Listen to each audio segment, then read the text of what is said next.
तो second time की जो है ना मैं पहले बता रहा हूँ आपको। पहला सवाल, percentage of carbohydrate in our cell, हमारे सेल में कार्बोहाइड्रेट की परसेंटेज कितना होती है। तो आपने टेबल पढ़ी हुई है, परसेंटेज जो होती है वो 4 होती है। बी ऑप्शन इसका जवाब है। तो पहली स्टेटमेंट का जवाब बी ऑप्शन है। दूसरा जी, ग्लाइकोसाइडिक बॉन्ड, मुख्तलिफ बॉन्ड शो किए गए हैं, carbon hydrogen, carbon nitrogen, carbon carbon और कार्बन ऑक्सीजन। तो आपको पता है ग्लाइकोसाइडिक बॉन्ड कार्बन और ऑक्सीजन के दरमियान होता है, कार्बन और ऑक्सीजन के दरमियान। तो इसका सही जवाब है सी ऑप्शन। सही जवाब इसका सी ऑप्शन है। तीसरी एमसीक्यूज है, specific heat of vaporisation of water, पानी की स्पेसिफिक हीट ऑफ वेपोराइजेशन कितना होती है। 574 किलो कैलोरी होती है और आपको पता है सी ऑप्शन इसका जवाब होगा। चौथी एमसीक्यूज है कि at 25 degree centigrade proportion of OH molecules in ionised form is mole per litre. तो ये बिल्कुल सेम स्टेटमेंट दी हुई है। तो हाइड्रोजन वाटर जब टूटता है तो 2 आयन्स बनाता है, H आयन और OH आयन। तो H आयन की तादाद और OH आयन की तादाद बराबर बराबर बनती है और वो बनती है 10 की ताकत -7 मोल पर लीटर। चाहे H आयन के बारे में पूछें तो भी 10⁻⁻7 पर मोल पर लीटर है, चाहे OH आयन के बारे में पूछें तो भी आपने ये बताना है 10⁻⁻7 मोल पर लीटर। तो इसका जवाब ये होगा बी 10⁻⁻7। हाँ जी, पांचवी एमसीक्यू है, पॉलीहाइड्रॉक्सी एल्डिहाइड आर कॉल्ड, पॉलीहाइड्रॉक्सी एल्डिहाइड किसको कहते हैं। ये कार्बोहाइड्रेट की डेफिनेशन है। इसमें इसाइल ग्लिसरॉल को कहते हैं, न्यूक्लिक एसिड को कहते हैं, एल्डो शुगर को। तो एल्डो शुगर कार्बोहाइड्रेट है, तो पॉलीहाइड्रॉक्सी एल्डिहाइड जो है ना यही है, सी ऑप्शन इसका जवाब है। हाँ जी, 6 एमसीक्यूज है, monosaccharides are major component of, monosaccharides are major component of. तो पहला ऑप्शन दिया गया है, इसमें DNA, ATP, राइबोलोज बाइफॉस्फेट और ग्लाइसिन। ये देखें, राइबोलोज बाइफॉस्फेट तक तो मोनोसैकेराइड पाए जाते हैं, लेकिन ग्लाइसिन अमीनो एसिड इसमें नहीं होता। DNA, ATP, NADP, RUBP इस ऑप्शन में राइबोलोज पाया जाता है। तो बी ऑप्शन इसका जवाब है। इसका जवाब जो है जी बी ऑप्शन है, छठे का। सातवीं MCQ, in free state glucose is present in, ये जो ऑप्शन दिए गए इनमें ग्लूकोज फ्री स्टेट में किन में पाया जाता है।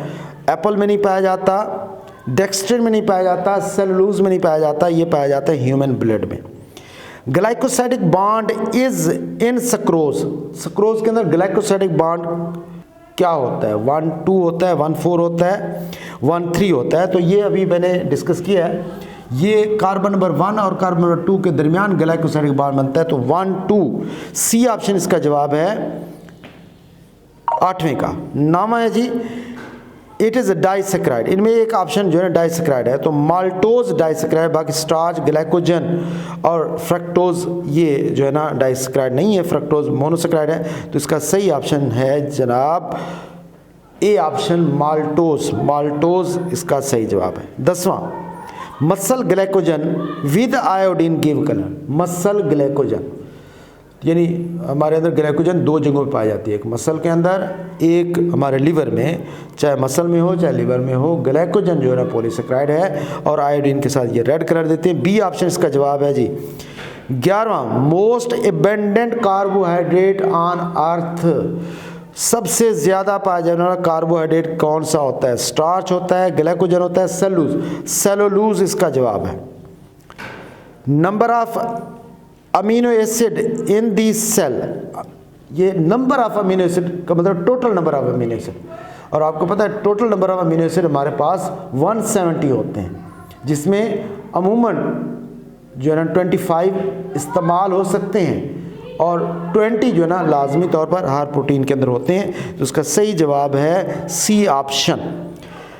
13 एमसीक्यूज है, in glycine R is, glycine amino acid है, उसका आर अल्काइल ग्रुप की जगह पर CH3 की जगह पर क्या होता है, H होता है। तो इसका सही जवाब जो है वो है B option. In primary protein dash is important, primary protein की ना 4 टाइप्स हैं। तो प्राइमरी प्रोटीन आपको पता है सीधी चेन में प्रोटीन होती है, और उसमें ख़ास बात जो होती है number and sequence of amino acid, उसको देखा जाता है। तो इसलिए इसका सही जवाब है C option, number and sequence of amino acid. Helical shape of polypeptide is due to, polypeptide की हेलिकल शेप अल्फा हेलिक्स जैसे हमने पढ़ा था, ये किस वजह से होती है? ड्यू टू ये होती है हाइड्रोजन बॉन्ड, बी ऑप्शन इसका जवाब है, बी ऑप्शन इसका जवाब है hydrogen bond. Keratin is present in, keratin एक प्रोटीन है, कौन सी प्रोटीन है? फाइब्रस प्रोटीन है। किस में पाई जाती है? ये हमारे नेल में पाई जाती है। तो इसका सही जवाब है D option. Sequence of amino acid in protein is determined by, जितने भी प्रोटीन होती हैं सारी अमीनो एसिड की बनी होती हैं, लेकिन ये एक दूसरे से स्पेसिफिक होते हैं, डिफरेंट होते हैं। किस बुनियाद पर डिफरेंट होते हैं? सीक्वेंस ऑफ अमीनो एसिड, क्योंकि इन सीक्वेंस को डिटरमाइन कंट्रोल कर रहा होता है सेल के अंदर मौजूद डीएनए। तो डीएनए हमेशा अपना एक्सप्रेशन प्रोटीन की सूरत में देता है, और प्रोटीन स्पेसिफिक होते हैं due to specific sequence of amino acid, और स्पेसिफिक सीक्वेंस का ताल्लुक डीएनए से होता है। तो इसको कंट्रोल कर रहा होता है डीएनए। तो इसका सही जवाब है सी ऑप्शन। शॉर्ट क्वेश्चन पे आते हैं जी आप। Why heat capacity of water is high, why heat capacity of water is high. तो पानी की हीट कैपेसिटी 1 होती है, 1 कैलोरी या 4.18 जॉल्स। वाटर की हीट कैपेसिटी 1 होती है, हीट कैपेसिटी पानी की 1 है, 1 कैलोरी या 4.18 जॉल्स। अब ये जो है ना बाकी लिक्विड्स की निस्बत सबसे ज़्यादा है, बाकी लिक्विड जैसे बेंजीन। हाँ जी, दूसरा short question, differentiate between aldo sugar and keto sugar. तो इसमें आपने डेफिनेशन बतानी है कि एल्डो शुगर, शुगर या carbohydrate having aldehyde functional group are called aldo sugar, और carbohydrate having ketonic functional group are called keto sugar. ये definition करने के बाद आपने फार्मूला लिखना है, ग्लूकोज का फार्मूला लिख दें, राइबोज का फार्मूला लिख दें, और उसमें आपने एल्डिहाइड फंक्शनल ग्रुप और कीटोन का फंक्शनल ग्रुप शो करना है। चलिए जी, तीसरा short question, what is the protective role of water. तो वाटर की प्रोटेक्टिव रोल, लास्ट हेडिंग है वाटर, इंपॉर्टेंस ऑफ वाटर में। तो वाटर की 2 ही पॉइंट्स आपने डिस्कस करने हैं। Water act as a lubricant, it reduce the friction. इसकी मिसाल देंगे, आई वाली, आँख वाली के जो हमारे आई लिड्स हैं वो और आँख के दरमियान वाटर मौजूद होता है, जिससे रबिंग की बुनियाद पर जो फ्रिक्शन के चांसेस होते हैं पानी उसको कम करता है। दूसरा इसका पॉइंट आप लिखेंगे जी, it act as a cushion, water act as a cushion. मुख्तलिफ हमारे आर्गन्स जैसे हार्ट है, अपना लंग्स हैं या ब्रेन है, तो इनके ऊपर पानी की एक तह है जो एज ए कुशन ट्रॉमा से, चोट से ये हमें बचाते हैं। चौथा सवाल है जी, difference between polysaccharide and monosaccharide. तो इसमें आपने कॉलम की सूरत में पॉलीसेक्राइड और मोनोसेक्राइड का डिफरेंस बताना है। पॉलीसेक्राइड में आपने 3-4 पॉइंट लिखने हैं कि पॉलीसेक्राइड्स और मोनोसेक्राइड्स में। मिसाल के तौर पर आप पहले लिखेंगे मोनोसेक्राइड, तो मोनोसेक्राइड के बारे में आप लिखेंगे it is a simplest form of the carbohydrate, it is a complex form of the carbohydrate, it is a soluble in water, it is a insoluble in water. ये दूसरा पॉइंट हो जाएगा। और there is no glycosidic bond, monosaccharide में कोई glycosidic bond नहीं, क्योंकि खुद सिंपल यूनिट होता है। पॉलीसेक्राइड्स में ग्लाइकोसाइडिक बॉन्ड्स होते हैं। तो ये 3-4 पॉइंट आपने लिखने हैं डिफरेंस की सूरत। Formula of sucrose showing 1-2 glycosidic linkage, ये फार्मूला आपने ड्रा करना है, ये सिर्फ फार्मूला लिखना है आपने। तो ग्लूकोज और फ्रक्टोज का फार्मूला और उनके दरमियान ये ग्लाइकोसाइडिक बॉन्ड, इस तरह फार्मूला आपने शो करना है। छठा शॉर्ट क्वेश्चन है, differentiate between alpha helix and beta sheet. तो ये सेकेंडरी प्रोटीन की दो टाइप्स हैं।